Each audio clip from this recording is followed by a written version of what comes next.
mean, it was like, Andy, stop trying to figure out every punch combination. Stop trying to figure out what he's going to do next, what job opportunity, which interview, just breathe. What are you supposed to do today? And man, I'm taking the pressure off. Hey friends, it's Bruce Smith, and welcome back to Consuming Careers Podcast. Did you know that there are approximately 400,000 children in the foster care system in the U.S. alone, but many children age out of foster care without a permanent or lasting sense of family? This week on Consuming Careers, we're meeting with Andy Cook, and Andy's the president and CEO of Promise686, where for the last 11 years, he and his team have been working tirelessly on the front lines of the child welfare crisis by mobilizing church communities to care for vulnerable children. We're talking to Andy about how he got started, what caused him to quit a perfectly good and stable career in education to join Promise686, and what the organization is doing to impact, as they put it, the unrelenting, unending cycle of foster care. I think you're really going to enjoy this story, and I'll even bet that you know someone who's been impacted by the work of Promise686. So let's get started. All right, well, welcome back to Consuming Careers. It's an awesome Friday morning, which I'm excited we can get together on this. And I've got Andy Cook, CEO of Promise686 with me. Good morning, Andy. Good morning, Bruce. Yeah, we're here. It is a fantastic day. I'm glad to be with you. It's really quiet here this morning. So is Friday kind of a slow day in the Promise686 world? As an organization leader, if it's not really active, it seems really slow to me. There's a huge insecurity when there aren't people around and I'm not thinking, we're doing something. Fridays are a little slower. People work from home a little bit more. Okay. All right. Well, I'm glad we're able to get together, and very gracious of you to take the time to do this. But you revealed something this morning when we met as we walked in about the place that we're not. So we're sitting in your office at Virtue Village here in Peachtree Corners, but where should we be, actually? We should have been in my treehouse. That's right. That sounds awesome. It's an awesome spot. Well, backyard. Tell me let's just pretend we're there, right? So just describe right now, hear the birds, hear kind of the woods, the big tall trees creaking back and forth. My wife's vision of my children's childhood included a treehouse, and 4 or 5 years ago, we didn't have that treehouse. And of course, most of my children are grown, but we have two. The youngest two at that point were 6 years old, boys. Perfect moment for them to have a treehouse. So we got out there, constructed that. But for me, the construction process, I love building. I love building things. I love building in relationships. I love building this organization that I get to be a part of. But the treehouse is a throwback to my childhood. Yes. And I remember a moment building it with my friend Charlie Scroggins down the street, and I was holding the framing up from the top. I was on a ladder, and Charlie had it resting on his head. And the way that we hammered actually dropped a nail just a little bit into his skull. Okay. So it wasn't a safe thing, but we felt like we were adventuring. Does Charlie still have that nail kind of? Charlie ended up actually in the working construction related work. He manages these huge projects for big factories. That's great. Now, so I feel like he owes me. So your treehouse, is it like 10 feet off the ground, 30 feet off the ground? Is it kind of extreme? It was a particular height. It's about 8.5 feet. So if a child were to fall off at age 6 or 7, we're like, this would be bad. But hopefully with the pine straw, it wouldn't be the end of the world. Right. So we definitely didn't want to go too high. But it's on 2 pine trees, and when the wind blows, the whole thing moves. Yeah. It's relatively impressive. Now, good thing that this is not a video. We won't feature a picture. Some people can envision something epic. It may not be quite that. Boy, I had one growing up that I built. Now, I think it was off the grid. My parents did not know about it. So there's no OSHA considerations when I was building this thing. And I was... you build with what you got, right? So I would take whatever tools I had, my dad had, and I was pounding bolts through wood into the tree.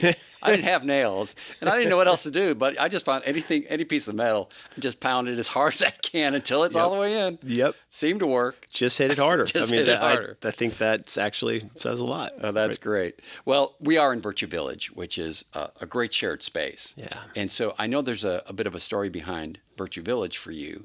Can you share a little bit about that? Yeah, I for years wanted my organization I lead to be more than it was, and that kind of jokingly, but I wanted us to be paired up with amazing people. And for many years, Promise686, this organization, was relatively small, 5, 6, 7, 8 employees. And I knew that to be around other people would be something that would be galvanizing for my team, and could maybe even be a blessing to the folks around us. So the concept of what's here in this co-working space is perfect. But it's actually the opposite of what I ever would have envisioned for us as a structure. And this is a really nice spot. Sure is. And where we sit right now is a pretty fantastic office with looking outside to green. And this is plush. And in nonprofit, you don't get much plush. In fact, I felt like starting in Promise686,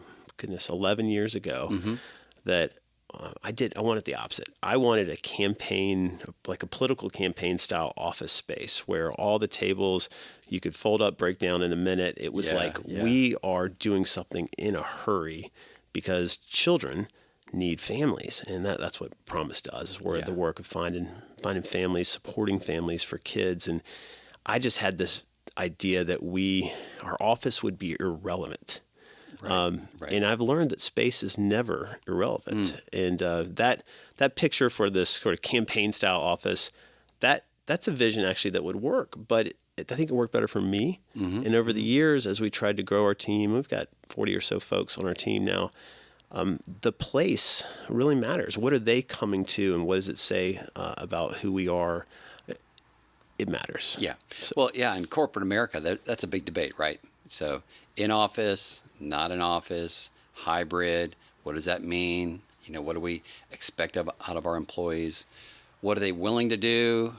All these questions. I know that in the firm that I work with, they think about it all the time. Like, if we want the best people, do we force them to come in? Is that what's going to be required? Can we work virtually effectively? How do we build community and culture? I mean, all these things are just so hard to balance. Well, and you're a really creative person, so I think different types of creativity, but a creative person can see things, and it's also visioning. Like, I can vision for it, and I can capture a picture of what something is.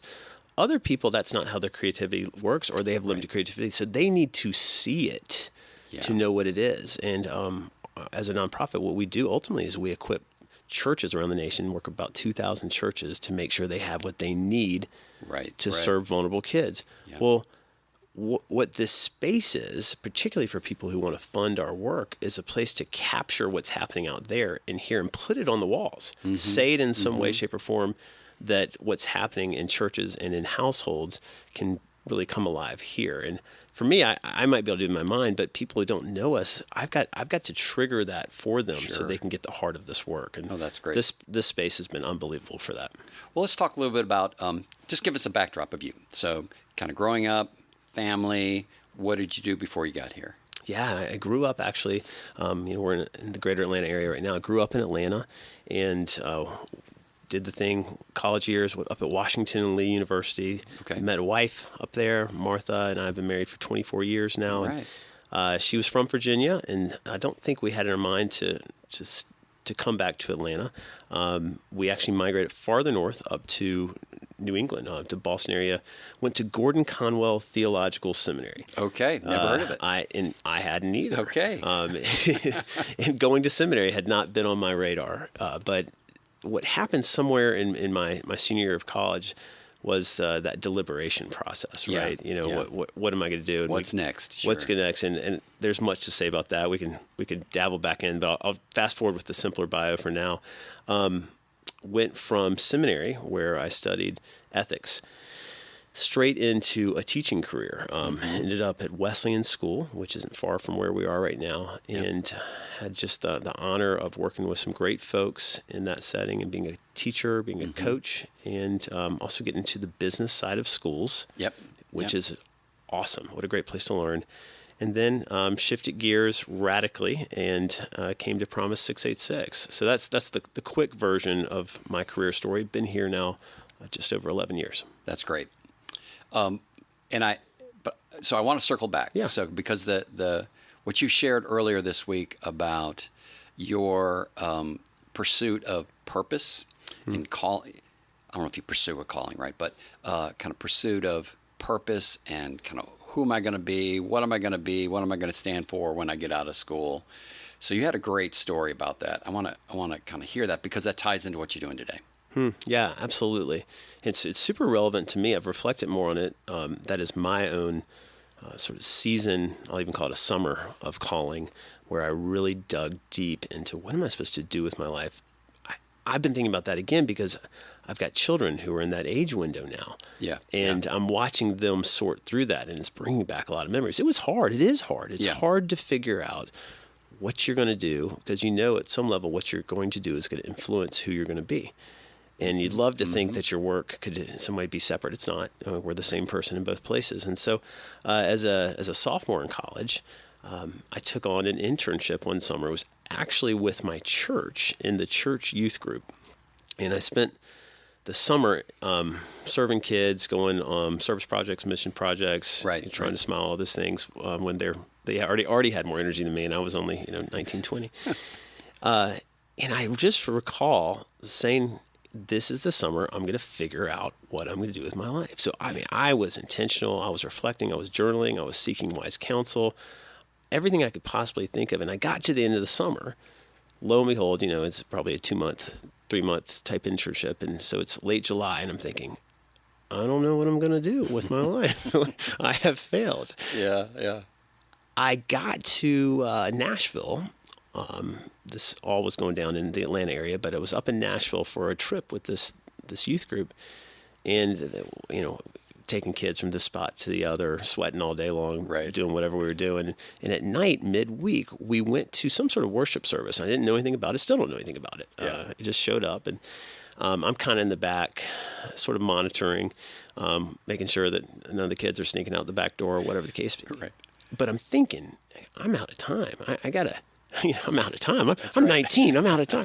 I've got to figure this out. And we feel so much pressure to sort it out in some sort of season, like this is it. Anyway, a guy walks up to me, never met him, haven't seen him since. And he says, hey, God just put an idea on my heart to share with you. Wow. And I'm like, well, okay. Lay it on me. Come on. I'm ready for that. I need an idea from God. And he said, I just feel like you're pretty troubled. And I'm like, yep, I'm troubled. And he said, the picture in my mind is that of a boxer, and it's a boxer in a ring, and you're the boxer, and it's like you're trying to figure out the whole match. Yeah. You're trying to figure out what's going to happen, what swing, which punch. I know nothing about boxing, as me telling the story reveals, but he said, I just want you to know that it's punch and go. It's one punch at a time. And I took a deep breath, and I remember the feeling now. Like it was rich. It was like, okay. Did it really connect with you at that time? It really did. Wow. Instantly. It was like, Andy, stop trying to figure out every punch combination. Stop trying to figure out what he's going to do next, what job opportunity, which interview, just breathe. What are you supposed to do today? And let's take that one step.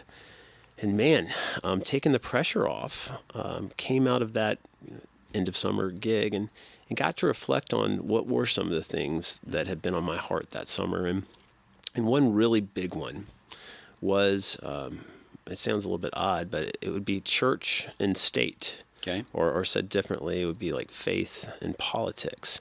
And the thing that kept surfacing in my heart over the course of this summer, 19, 20 years old, was that I would do something in my life that had those two things connected in some way, which is odd because they need to be separated in many, many respects. But that there would be a connection point there. And I guess I saw myself in some way bridging those things. Yeah. And in so many ways that has come to pass in ways I would have never imagined and couldn't have understood. So were you thinking about like law school at the time, or because you weren't in seminary yet? No. So what was, how did those things bubble up? I was thinking about my college major. I mean, Yeah. it was like, what am I going to do next? So I ended up being an English major, which I think my family were thinking, well, okay, way to go, great. Tell me about Chaucer. Yeah. And I skipped ahead a little in that, and then the decision point was would there be a job or graduate school? And I decided to go to graduate school, and it was law school. Would be, in my mind, the sort of state or political or legal route, or seminary. And there is a degree out there in the world. There's more availability of it now, but it's a JD-MTS, so it's law and theology. There were very few of those programs, and so I think I looked at the price tag of law school, and I looked at the price tag of seminary, and I thought, I should go to seminary. And so I never wanted to be a pastor. That's my calling. There's my calling, I think there's a lot of practical in many of the things that I've, in the pursuit of calling, I'm looking for something external for God to move, but a lot of times I think he does move, but he sometimes does it through really practical things. That's right. The price tag was certainly a piece of it. So that's how I ended up going to Gordon Conwell Seminary outside of Boston. So what do you think about that whole concept of, like, you're in college and you're thinking, well, there's this box with a lock on it with my purpose and calling in it. I just got to figure out how to open that box. Yeah. Is there just one box? No. Or is it a bunch of boxes and, and does God really care, right? So, yeah. I That's mean, a good point. But when you're in your shoes in college, you're thinking, there's only one box. I've got to figure out what's in that box and how to open it so that I can be successful, happy, please God, be everything I'm supposed to be, and not leave anything on the table. I think if someone, a 20-year-old, were listening to this right now, they could misconstrue some things. And I think as we get older, we can improperly interpret, because retrospect is so much simpler. We know that in some ways we did open specific boxes in retrospect that open doors, and the chronology of the boxes, all these things. One box was a really big box, all those things really do form who we are, what we're doing now. So there's truth in retrospect, but I'm not so sure in the present it's like that. I'd say it's a bit more like peeling an onion, and there's just a little, peel the next layer one at a time. Right. It's like playing a detective looking for little bits of evidence along the way. My dad gave me some really true advice when I was in my mid-20s. He said, Andy, you will make more significant decisions in your 20s than any other decade of your life that will determine what you do for the rest of your life. It's just true. No pressure. No pressure. And if you can recognize that and also recognize your limitations in it and not receive it as pressure, but receive it as opportunity, it's magic. Right. But if it comes as pressure, then I think it's crippling. Yeah. All right. So fast forward, you went into education. Yeah. With Wesleyan, and you were there with a variety of roles there. Kind of what was the formative experience there for you? Retrospect's helpful. At the time, I don't know what I was said. If I was year 2 or year 5, 10 years there at Wesleyan. Now sitting over 10 years outside of that window of my life, being around great leaders, hands down, those leaders influenced me in ways that I would have never guessed. I'll give you a few examples. The head of that school at that time, a great friend, Zach Young, and Zach did a million things. One of them was frequently in leadership team meetings, he would say, "What is this like?" And it was a simple way of taking a really complicated moment in the life of the school, whether it was a situation with a student or a family or an athletic program or construction, but it was a very simple question. What is this like? And how do we go back to the experiences we've already had and find something that's, maybe it's not apples to apples, but apples to oranges, it's a fruit at least. Yep. And what can we learn from what we've experienced? And I do that all the time now. I'm constantly going, okay, what is this like? That's one thing that he did a lot. Another thing he would like to talk about was when people would get a rock in their shoe. Yeah. And that was an expression that he used a lot about what was the rock really in their shoe. And I noticed then, and I've seen now amongst, I see this in me, but I see it with people on our team. A lot of times somebody's got a rock in their shoe and you can't see what that rock is, but you get the symptoms of sort of the irritation as they interact with people. And being, I think, a wise leader, which I try to be, I'm not always, I need to figure out really what the sore spot is. And he was great at trying to really dig in and figure out what really is the problem here. Yeah. So how does that play out here? Well, I think at Promise, I think I could be quick to react, and sometimes am, when there's someone who's disgruntled, maybe on the team, and just to sit and to listen and try to figure out what the real rock is. And mind you, they don't necessarily know what the real rock is either. Yeah. You know, I was actually reflecting the other day in preparation for our time, thinking about when I left there. I loved that place. And it's funny that I think I was disgruntled. But sometimes you think you're disgruntled because of circumstances, place. I think I was disgruntled because God had something for me to do elsewhere. Yeah. And part of that in my immaturity is I have to then look at where I am and find fault. And in order to feel like, well, this next thing is worth pulling the trigger and taking the risk and going to. Yeah. And I think that's human. Yep. But I didn't know what the rock was. And the rock was, I think God was pointing me towards something very different. So that's a big question. And I ask that question when people are thinking about changing jobs. I'm like, are you running away or are you running to? Right. So are you just mad today because you didn't get the raise you wanted? So, you're going to cut off your nose, spite your face, and find a new job that's supposed to be better. Or is it really a great opportunity that you're being called into, or that's a big door is opened up? And so that can be very revealing. So it sounds like this was a little bit of both, where there was discomfort at Wesleyan, but there was this open door. Yeah. Or maybe the open door kind of makes the current situation look less desirable, in comparison. I think so. And then there's just anxiety, and in between what am I headed to and where am I is I don't know the answer. That's and right. that fundamentally is scary. Plus you're on salary at Wesleyan. Oh yeah. There's no salary waiting for you here. Schools are nonprofits, private schools, but they have figured something out called tuition. It's brilliant. That's right. 70, 80, 90%, all those things are funded through people saying, I value this. I will pay for my child to have this experience. So for me, to leave that was to go to an organization, Promise686, and we get our name, Psalm 686. God sets the lonely in families. And that's what we're trying to do. We're trying to identify lonely children, lonely as in isolated children who might be temporarily isolated in foster care, need to be adopted, and try to get them into a family. And so as I was looking at coming to this thing called Promise, it wasn't a thing yet. We were doing grants. That's the only thing we did is we gave away money, and we had a great board, great leaders who had a bigger vision. And I was on that board myself, and I shared in the idea of what if we went from offering sort of programmatic grants that would give kids a chance to get into families to really leveraging churches across the nation. Goodness, we didn't know churches at that moment. We thought churches, not across the nation, but across maybe, I don't know, Fulton County. We weren't thinking nation. But what if we could really leverage churches to carry out ministry in such a way that this heart for kids, this verse, Psalm 68:6, God sets the lonely in families, that could be lived out all over the place, like this really scalable approach. Budget of Promise686 was right at 180,000.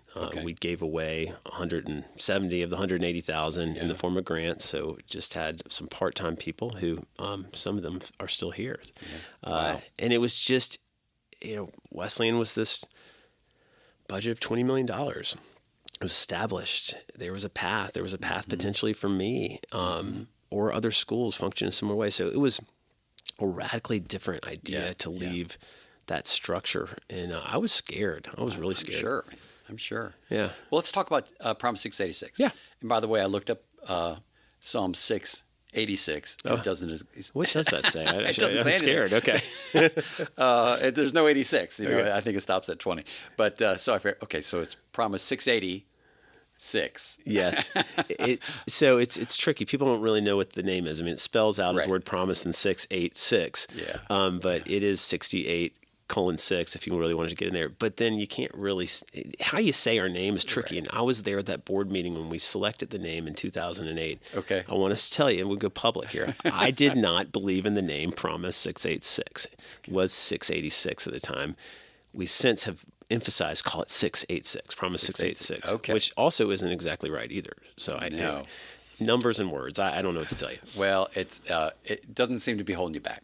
That's true. So let's just talk about that. I want to be real clear about what you do. Yeah. Because kind of going into this conversation, I kind of had a high level understanding, but I don't fully understand the impact, why it exists, what the need is, and what the need is that you're solving, and why you've continued to grow. Because apparently there must be a huge need. So just open up the story about Promise686. Yeah. Gosh, there's a lot of ways to look at our story. One of them just is through the picture of a child who's here in the U.S. Now. She was in Asia and was in an orphanage and stuck for 7 long years. And her parents, they went after her. They sought her out. And the way that went down was that they did that in the context of a church that helped them to see and understand that adoption was a possibility. So Okay. There was a sense of they were recruited via a church community.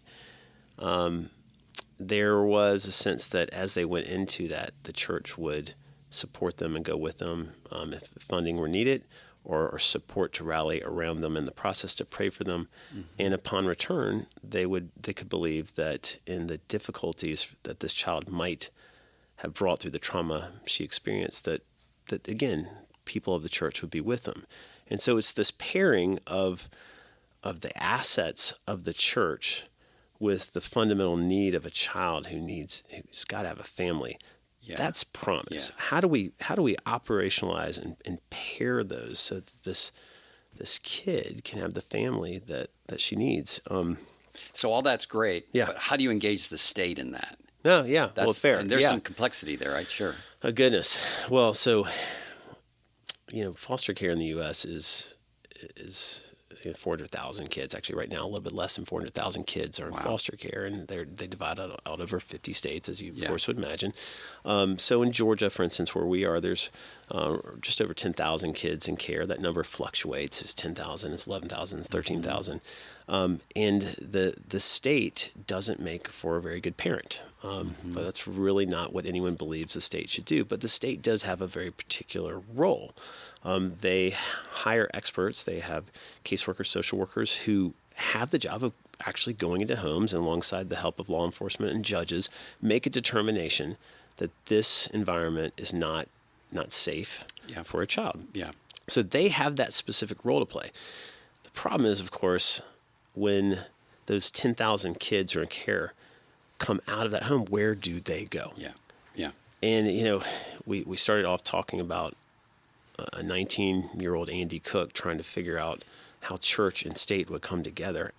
I would have never dreamed I would sit in a place where we have essentially built an organization that bridges that gap. Yeah, wow. Right? There has to be a pipeline, a multi-lane bridge that can connect this. So what the state does, the state needs to do and continue to do, but they must have, on the other side, mobilized people, families to receive these kids. And so on the church side, what Promise686 does is we develop, we curate, we till up the soil in churches. We use all sorts of curriculum and learning management systems and coaching and inspiring and videos and software. Goodness. We use a lot of software that we've designed to get that church ready to receive the kids who are being abused, who are being neglected. Wow. So the church has an important role, the state has an important role, and we've got to coach both sides. So for the state piece, we train social workers on how to use those systems, how to, in a sense, notify folks in local churches and beyond what can be done and what will be done. So it's a mapping of those two things together because they need each other, and kids need both. Yeah, and that's a complex equation. Yeah, I'm sure, kind of making that work well.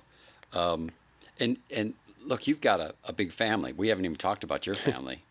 Tell us just a little backdrop of your family, because it's relevant. It's relevant. Sure. So that moment of jumping from my career in education, prior to that, just a handful of years before that, we had decided to adopt. Okay. And we, like even the example I gave of the child coming out of Asia, we had the great blessing of being recruited to adopt really in the context of our local church. Great. Family got up, they did that. And that's what Promise is. We're constantly trying to get people to step up and get churches to do that recruitment of families. So we got recruited to step into this work. And we went to Ethiopia. And we had, by the way, about $15 to put in an account toward adoption. And our church community came in and helped us raise money. And we actually got a grant from an organization that was starting up later called Promise686. Wow. So we got one of those original grants that Promise was giving. Okay. And that's how we stepped into adoption. 2 kids from Ethiopia came home, had this ministry Promise through our church, offering us support and babysitting and helping keeping us going in that tough time. So we felt called to adopt it too. We'd already had 2 kids biologically, and we're at 4 kids, and a few years went by, and we're like, all right, 2 from the U.S. Biologically, 2 from Ethiopia.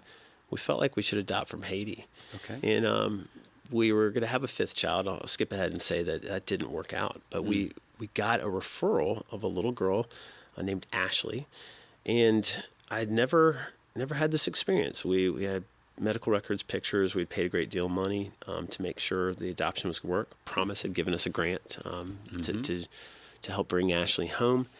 And we got notice from the agency that we were working with that Ashley had gone home. And what does that mean? Her father had come to the orphanage and picked her up. And we did not know that was a possibility. We probably should have known, but we didn't at the time.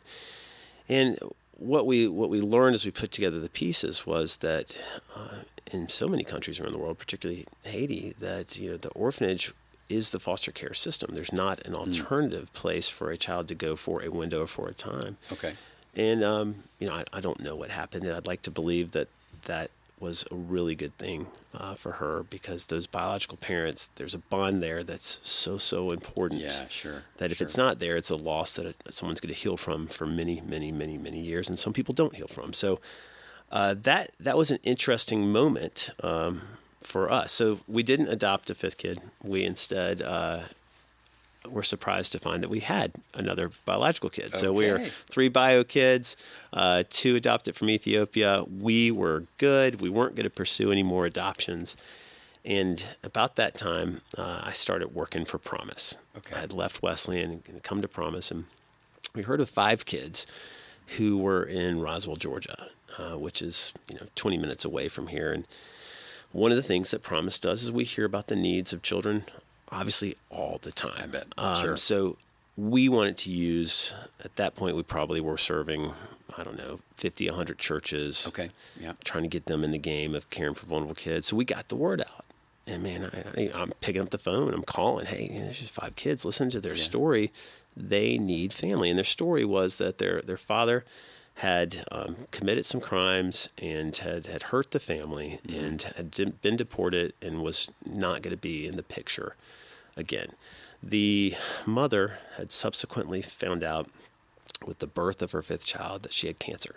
Oh, wow. And she fought that cancer for 2 years, and was, as we were relaying this message, in what certainly seemed to be the final weeks of her life. Wow.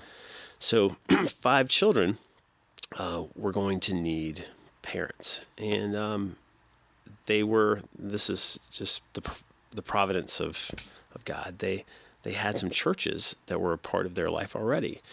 One was doing educational support, tutoring these kids. Another was actually the church that the mom went to, a Spanish-speaking church. And then the other was one where the kids would go to youth group. Okay. The plan for the 5 kids was that they would be split up. And that wasn't desirable in our minds, but sometimes that can be the best thing for kids.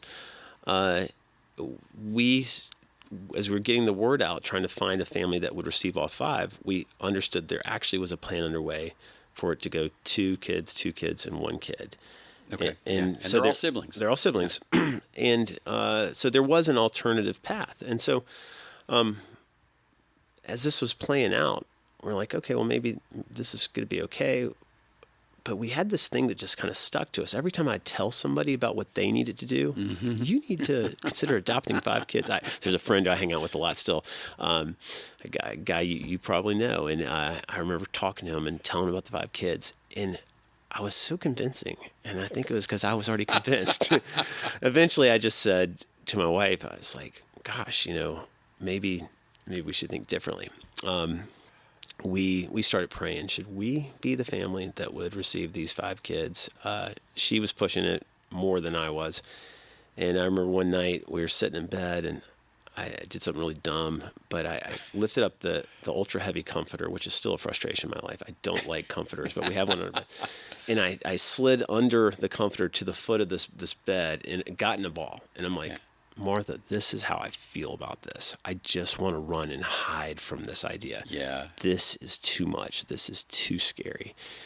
Sounds like a rock in your shoe there. It was a big, multiple rocks, I think. Yeah. And I just didn't have a peace about moving forward, but I also felt like I needed to stay in it. So we took the next step, go back to kind of a punch and go mentality. Yeah. We went to one of the churches and said, hey, we think maybe we're supposed to be part of the solution. We don't quite know how this is going to work. Well, we found out that one of the families that could receive a couple of these kids, they could receive 2 of the 5, had something happen in their own family, which made that impossible. Okay. So now there was a big hole in the plan. And so we just kind of said, hey, let's all pray together. And maybe this is a role we should play. So I remember really well sitting at a table, and we had a home study and various things, and obviously a judge would ultimately have to get involved. There's elements of this legally that make sure that kids are cared for and cared for well. But we're sitting at a table with leaders from this church, these great guys, and these great families who have also kind of pressed pause in their life to say, I think maybe this is what we're supposed to do. And we're trying to sort out who's going to love these kids. Yeah. And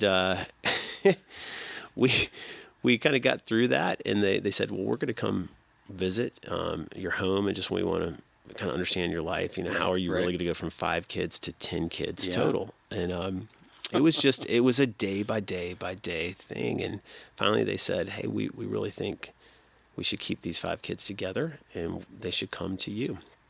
And so they did. So did the treehouse seal the deal for that?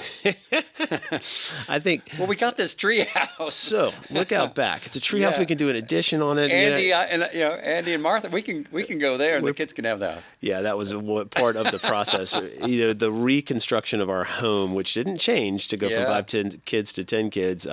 We had so many people pop into our lives and that's great. Make it work. In fact, what Promise does in terms of rallying teams to come and be with families, Promise has 18,000 volunteers around the country. Yeah.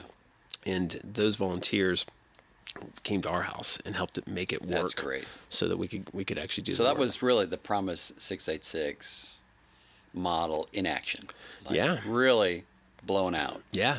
That's great. And at one level, it's Promise686, a national nonprofit that has a corporate office we're sitting in now. Yep. But ultimately, it's about local churches owning local ministry. So at that point, we had 2 churches invest deeply into us who are our Promise churches. Yep. And that's, it all comes down to grassroots. Who's actually going to step up? Playbook. Bingo. To help those churches be successful. Bingo.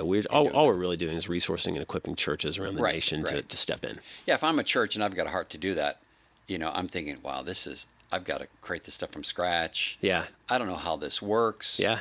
I don't want to get us in trouble. Yeah. Don't think that way. Smokes. Yeah, it's all systematized. It's all we need you to say is yes, and we will walk you step by step through a plan to get it going. Great. All right, we'll put contact information here at the end.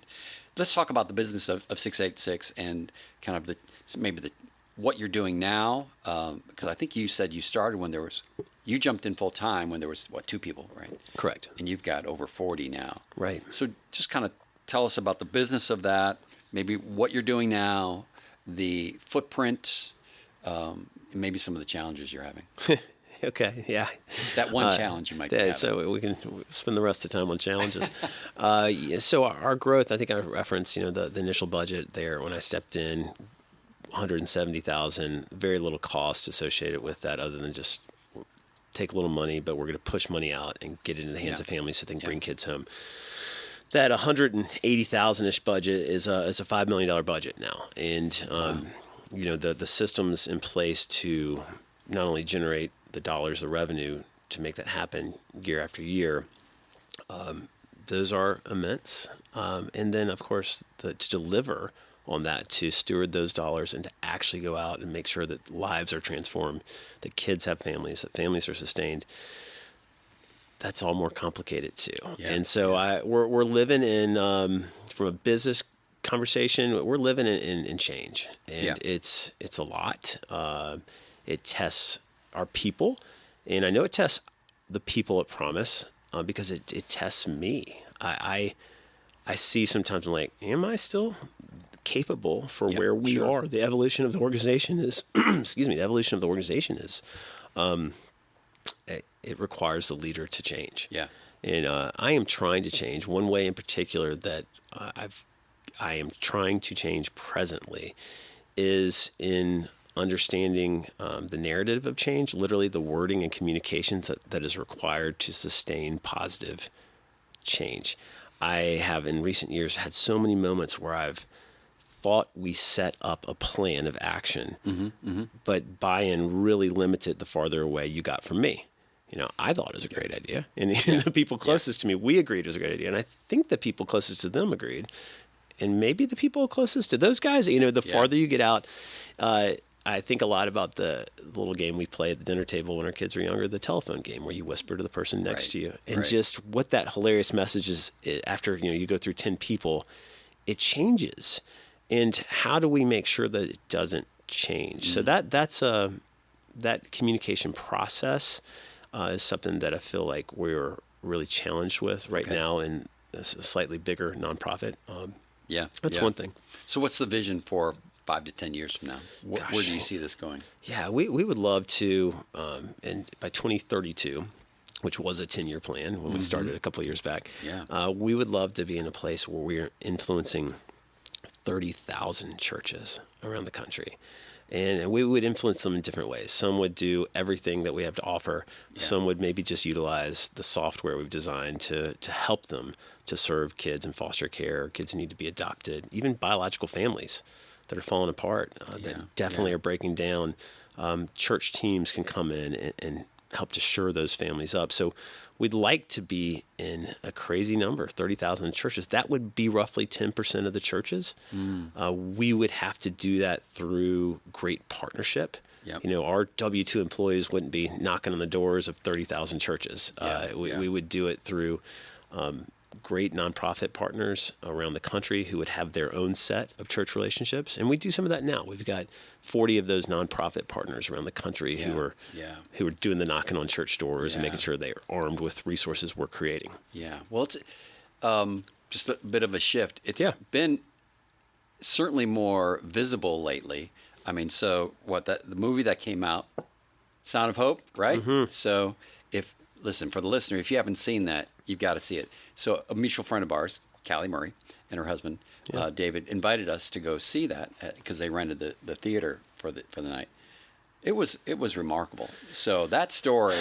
Yes, well, please go see it. Listen, go see that movie. Sound of Hope, Possum Trot. It's the story of Possum Trot, a little town in Texas. Yes. But please go see that. So it's not only is it the story of kind of the foster system and the brokenness of it, but also kind of the miracle that happened and what can happen when people come together around this. Yeah. And I saw yesterday I heard about this maybe a month ago about Savannah Bananas, right? Mm-hmm. So Bananas Foster, and they What a great name, right? It's perfect. Like everything seems to line up when bananas are involved. But that just the whole topic of foster children has really bubbled up recently, at least I've seen. Yeah. Can you talk a little bit about the state of the foster system? Yeah. And what's happening nationally now, and maybe even internationally? Yeah, great question. There are things that are patterns that we see, somewhat myopically in the day or the week or the month, and then there are broader patterns that are happening, goodness, way bigger than our lifetimes. Yeah.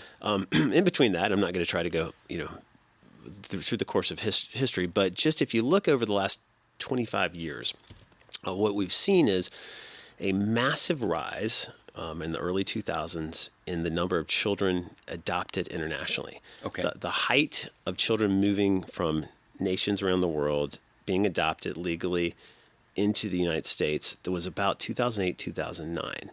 And then there was a radical drop-off. Interestingly, when we adopted two children from Ethiopia, we were at that moment. Mm-hmm. Interestingly, when Promise686 started, we were at the height of that moment.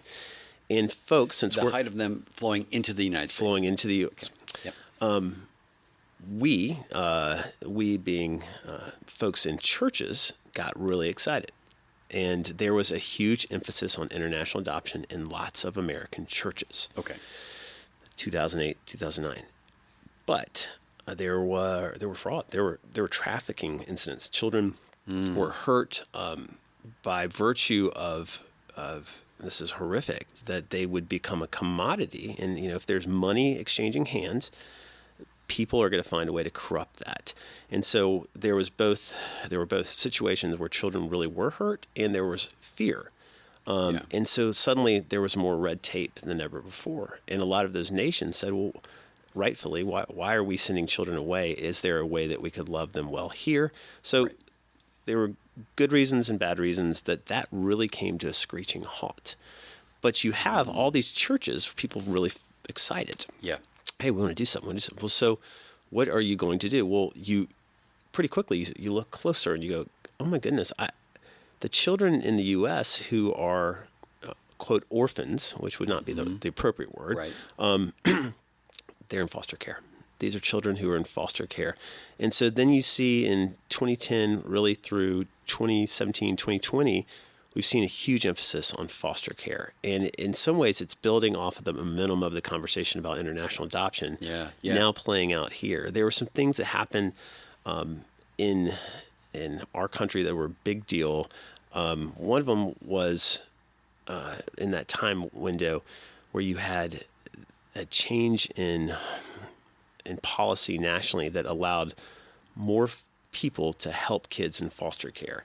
It's something I won't even go there. Okay. But it basically was reforming the system for support systems. And that was a big deal because it opened up access for kids who were highly, highly protected to be served well by people in their community.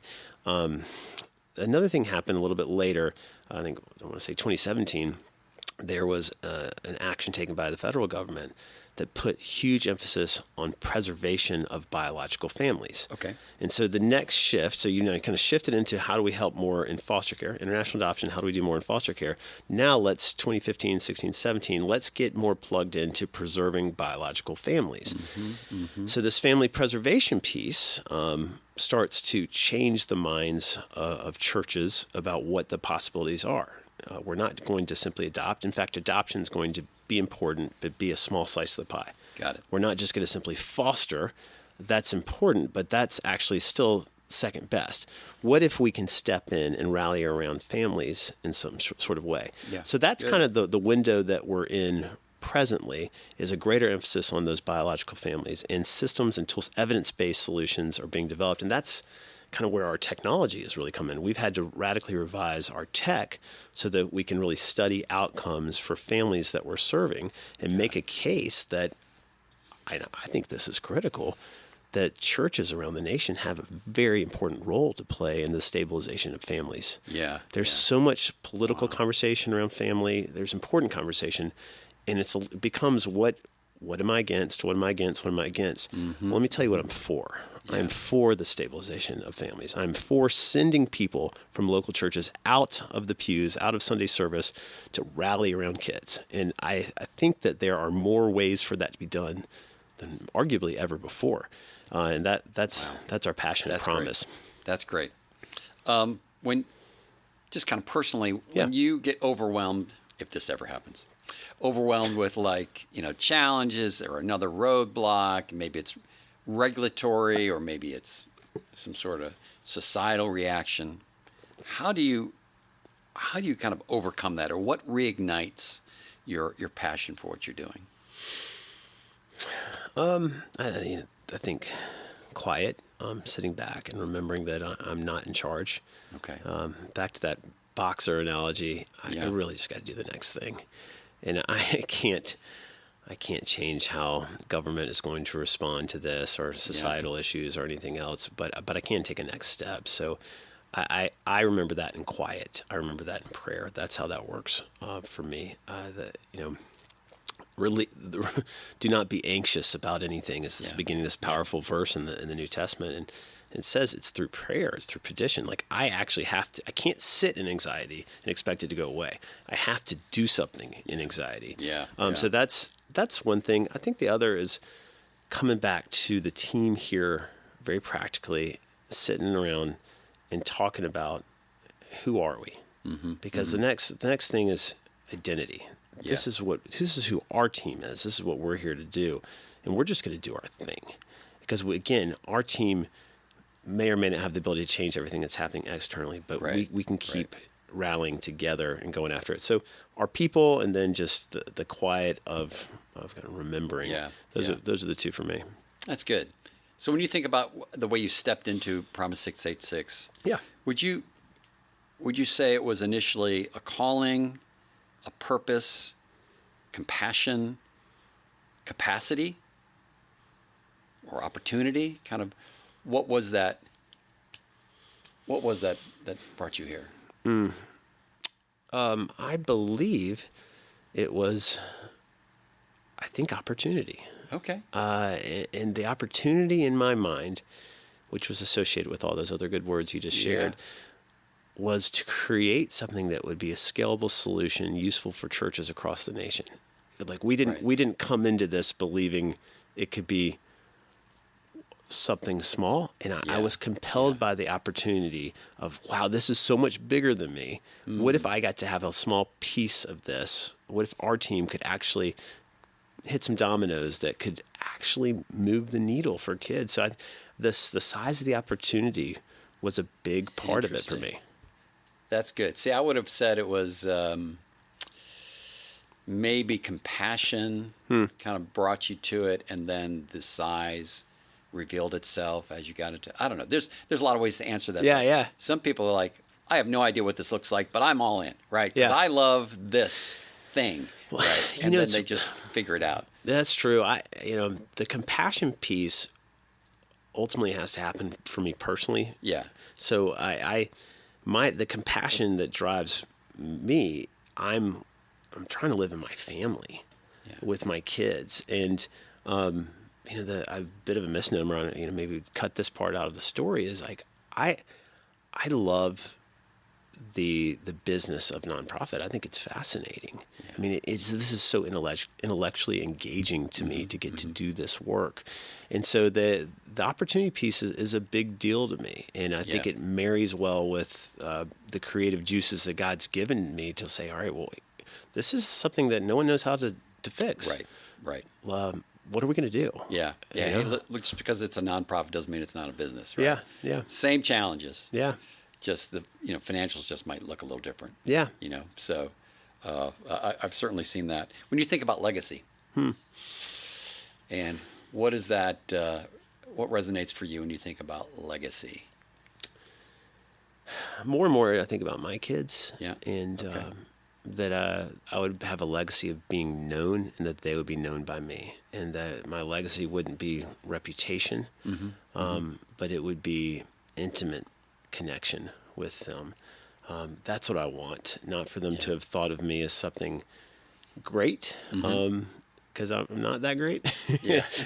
So as they get to know me more and more as we're adults together, like, whatever I thought that was, it's not. So I think that's where my heart is now. From a work perspective, I'd love to say legacy-wise that we just would have set into motion systems that keep firing. We don't have to own this thing. We always say what we do is developing church-owned and church-operated ministries. It's theirs to go do. I would be so pleased if we had no reason to exist at some day because this work was carried out so well by the vast majority of local churches that an organization was unnecessary. Yeah, that's awesome. Well, I'll answer that question for you. Okay. So I was thinking about that this week. I'm reading Viktor Frankl in his book, what is it? The Man's Search for Meaning, which is a classic book, 15 million copies. In that he quotes, if a man has a why, and actually he's quoting Nietzsche, and he's saying if man has a why, he can endure anyhow. And that's in light of Viktor Frankl, who spent 5 years in concentration camps. So what I'm saying to you, what I was thinking about is the children that are brought homeless into homes. You're giving them a why in their life so that they can execute on any how. That's what I see happening.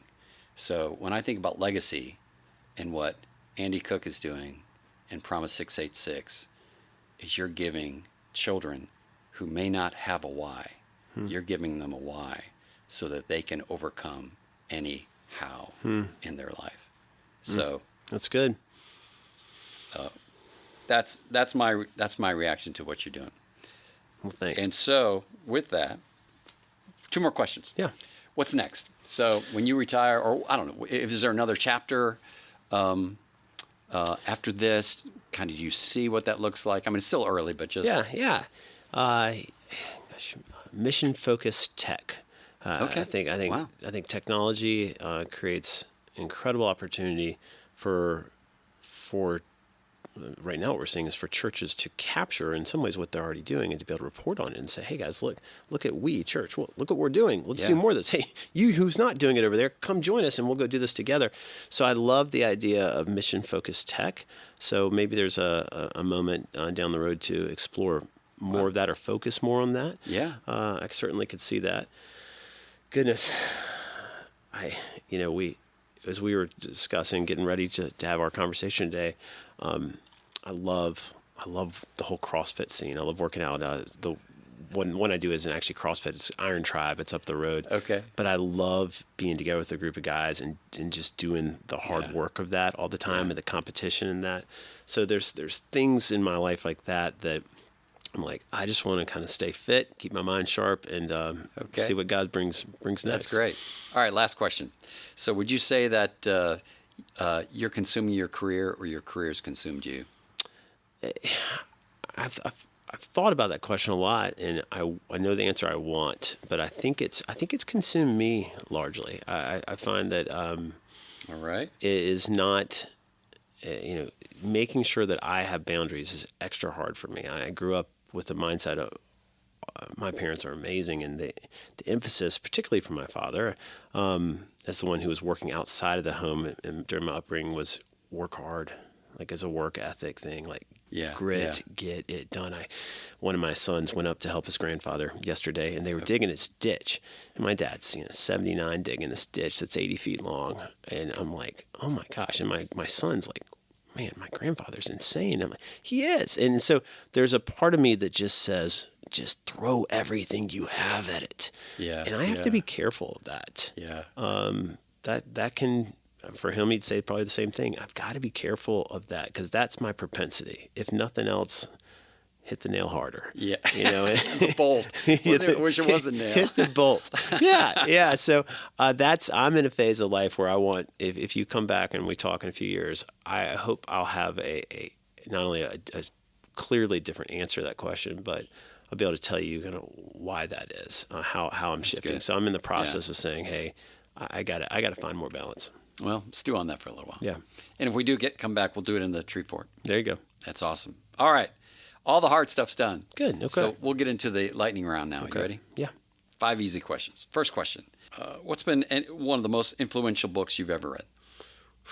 Man, I joked earlier about Chaucer. I had to read Chaucer like a high school kid and the stuff they made you read growing up. Then I went and read it all again. And I loved, oh my gosh, it's the Something Tales. Canterbury Tales. Oh, yeah. Canterbury Tales, which is very distinct, different stories. But what I loved about all the stuff I read in my English degree was that you actually realize that people were thinking about all the same stuff a really long time ago. Yeah. And you think where you're new and different, distinct, and this is an age. You're not. It's always, and that was really the takeaway from all the old books I read. And Chaucer was just what it came to mind. But, our problems aren't that different. Yeah, that's very true. Yeah. Favorite movie you watch as a family? Togo. I don't know Togo. Togo. What was it? Dog, Alaska, or Okay. Really random. I think it's Disney. I don't know, but I just remember it was us sitting down as a whole family. 12 of us in the room, and crying at this movie about a sweet dog. We're not dog people at all. No dog in the. Well, no, we have family? one, and that's how I know we're not a dog people. It's because we have a dog, and I know the affection toward our little dog is not what it ought to be. Okay. We frequently remind people that we adopt children and not animals. Oh, that's great. Togo. Okay. Who's your personal hero or role model, like living or not? I would say that the first person came to mind is actually my dad, and he is a hero because of his consistency and his commitment and his love, and I see that. And I think that's great. That's the one. Nice. Yeah. All right. When you take the entire family out to dinner, what car do you drive? Multiple. Yeah. You don't have a bus? We went through the passenger van phase. Yeah. Super awkward. I mean, you go to Ingalls and you pop in and people think you're a youth group, and you're like, no, we're not a youth group. And you can only tell you the story of your family so many times because after a while you're like, this is just a cliche. I don't even know how to tell you. These are my kids. Yes, we all look different. It is what it is. So the transit van phase passed. We do not miss it. On the other hand, what we do have is, I think I'm the proud owner of 9 cars. And the average age of those cars is somewhere in the range of like 2006. Yes. But we have a fleet. That's great. Last question. Who from your Iron Tribe squad would you take into the zombie apocalypse? Oh, Jonathan Settle. Yeah. Really? I don't know if you met Jonathan, but Jonathan is the and he can't listen to this. In fact, there's one person I will not share this with. But he wins day in, day out. He beats all of us. Wow. It's just a huge frustration. We'll have to make sure he hears this. Yeah, it's already gone to his head. So where does it go past your head? I don't know. It's going to be a T-shirt now. It's going to be a T-shirt. Zombie Settle. Yeah, we'll work on that. But there's a name. So how do people connect with you, follow you? Yeah, they connect with Promise. I am. Let me lead you to any of our Instagram pages would be fine. Promise686. That's the great thing about a unique name. You don't have to search real hard for it to pop up in any of the social feeds. But promise686.org is the spot to get our organization, and we'd love for people to kind of chew on what's there. And if you're a church, come in and we'll find a spot to plug you in and get you going. And if what resonated from a giving standpoint, we need that too. So wherever, we'll find a way to plug you in. Fantastic. Andy, I really appreciate you taking the time for this. Thanks for doing this. For this conversation.